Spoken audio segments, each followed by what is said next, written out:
क्या हाल बा भाई लोग।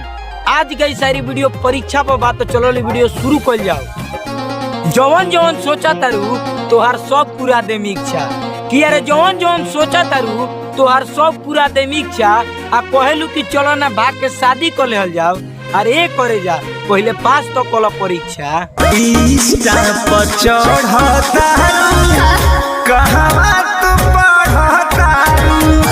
तू इतना टेंशन काहे ले तरुए करे जा, हम अपन सब धन तोहरे पर लुटा देम। कि अरे तू इतना टेंशन काहे ले तरुए करे जा, हम अपन सब धन तोहरे पर लुटा देम। तू खाली परीक्षा में पास हो जा। तू कह देबू तो हम ऑर्केस्ट्रा नचवा दे।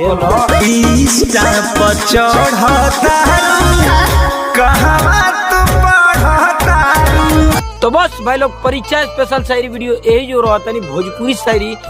और मिलल जी फिर से अगले नेक्स्ट वीडियो में। अगर नाम के शायरी वीडियो बनवाओ चाहते हैं तो नीचे कमेंट कर मिलल जी फिर से भी। तब तक के लिए बाय। मन कर